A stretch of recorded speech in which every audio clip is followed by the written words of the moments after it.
Good afternoon, everybody. Meteorologist Frank Gaetano here for our daily severe weather forecast. As always, sponsored by C3 Group, Merlin Law Group, American Contractor Show, and Atlas Roofing. Make sure you check those guys out in the description to this video. So we are having a return of severe weather beginning tomorrow, and then we have a couple of marginal low-end risks potentially for Friday and Saturday, and then that goes into next week. So we're going to have to close out with a couple of non-zero chances for severe storms on Friday and Saturday, and then the beginning of next week after the new year, we're going to start seeing more risks going into the beginning of next week with a more progressive pattern setting in.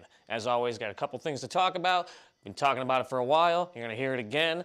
Hail Trace 4.0 is coming soon. Our official launch date is January 9th, so make sure you get on board with that. We have the open beta right now, so if you want to get on the beta, get used to it before it officially launches, you can give us a call here at the office and we'll get you set up with that. And then I mentioned it yesterday, tomorrow is the last day for our year-end sales event, so we're running 10% off, or it's equivalent to 2 free months on an annual subscription. So that ends tomorrow. So if you want to get 10% off your annual subscription,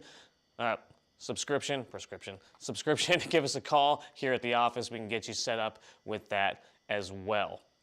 Current conditions across the country, not too much going on. We've got cloudiness here in the central portions of the country. There's a little bit of snow going on in the northwestern portions of the country. And then we go down to the southwest, and we've had snow going on in the Flagstaff area for several hours. Saw some couple 9-10-inch snow reports down there. So they are getting some snow down there in Arizona. Generally warmer than we were yesterday. We're already up in the 50s here up in Kansas City, 60s in Dallas, 70s in Houston. So Houston and Miami are your hot spots in the mid-70s.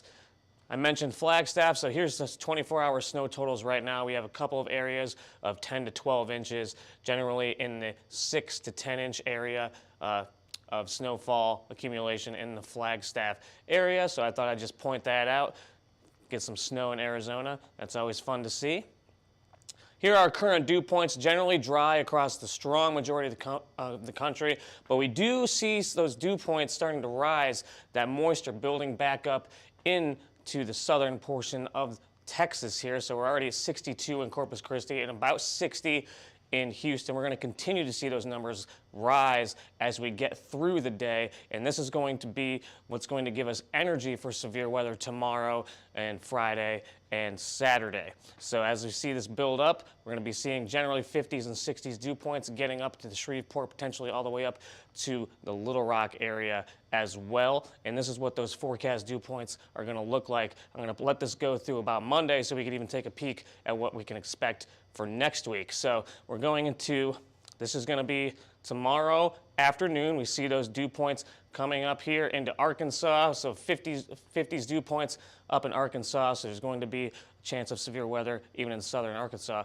for tomorrow. And then those are going to continue to advect eastward as we have that Gulf moisture building up along the coast through to end the work week and into the weekend.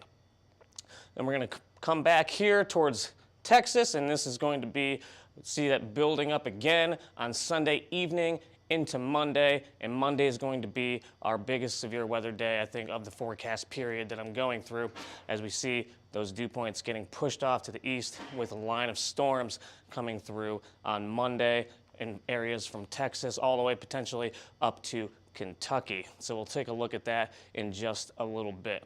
But we do have something to talk about in terms of energy for today going into next week as well. So this is convective available potential energy. This is going to be the energy in the atmosphere that the storms can use as fuel for strength. So we're going to see that building up into tomorrow as we see those higher numbers here in Texas, Louisiana, and even peaking up a little bit into southern and central Arkansas. So we're going to see that diminish in the evening and overnight hours and then build back up on Friday afternoon in a little pocket here in southern Louisiana. So I do expect some storms to be going on Friday in that area of the highest energy there. And that continues for Saturday here in parts of Georgia and the Florida Panhandle. So I'm expecting some storms on Saturday as well. There gets low-end risk, but we do have that pocket of energy sitting there if we can get the firing mechanisms to get some good storms going in that area. And we're going to peel it back towards Texas here for Monday, and we see even stronger instability there for Monday. I do believe Monday is probably going to be the greatest severe weather risk in this area up through Arkansas and then peaking into Tennessee. It's not picking up on it right now, but I do have that included in the risk. I do think we're going to see this build up a little more as we get closer to the beginning of next week. Like I mentioned, tomorrow we do have some stuff, but today, no severe storms expected. So we'll just move right on to tomorrow. Here's our future radar going into tomorrow. So this is looking at tomorrow morning, and we're going to see some storms starting to fire tomorrow afternoon in southeastern Texas and eastern Texas. And they're going to be building northward, and then a line is eventually going to form and start pushing eastward here, as we do see still some storms firing out ahead of that line before it takes over in the overnight hours in Louisiana. And we do expect to see storms ongoing on Friday morning in parts of central Louisiana. So tomorrow's, the Friday risk could start as early as the mid-morning hours and then go through the afternoon before that energy dies down in the evening.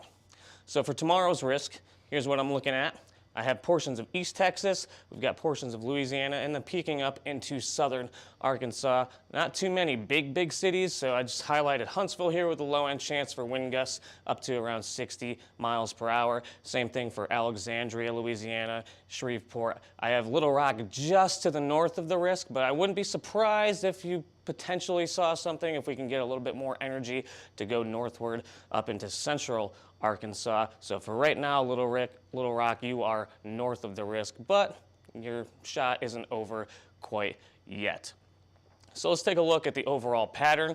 Right now, we do have this ridge sitting here over the Ohio Valley looking southward, and that's going to be letting us able to have that moisture build up into the risk area. And if we push it forward, we do see that trough start to dig down south and then transition eastward. So this is Thursday morning, and we're going to push this through to Friday.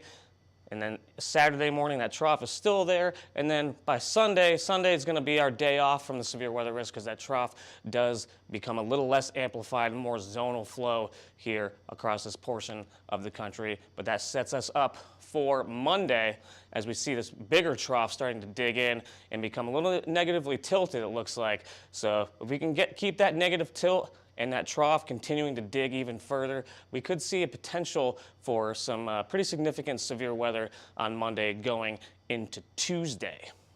And this is what I'm looking at for the rest of the week and then the beginning of next week. So this is what I'm thinking for Friday. We saw that little pocket of instability there, and then it wanes in the evening hours. So I think this is going to be our risk area for Friday, the southern portion of Louisiana, sneaking a little bit of Mississippi in there. And then moving on to Saturday, I do believe that we're going to see some strong, potentially severe thunderstorms in portions of Georgia and the Florida Panhandle. Like you saw, as I brought up that Cape earlier, and the moisture, the ingredients are there, so this is what I'm thinking of for a general area of potential severe weather on Saturday. And then going into the beginning of next week after the new year, more of a broad area. Like I said, I feel like the energy is going to build up a little bit further to the north and east. So this is my area for Monday. It includes eastern Texas, Louisiana, Arkansas, parts of Mississippi, the western portions of Tennessee, and then sneaking up even into Kentucky. So that's what I'm thinking right now, but make sure you stay tuned with us. We will be out of the office tomorrow, so you can expect a graphic with some updates. But if you want to keep up with us on social media, Twitter, Facebook, Instagram, YouTube, and TikTok, we are at HailTrace for all of those. And if you want to get in contact with us directly, you can call us at 855-334-4245. You can email us at info@hailtrace.com and go straight to our website, www.hailtrace.com, for more info about who we are and how we can help you. I am meteorologist Frank Gaetano. Everybody have a great rest of your Wednesday.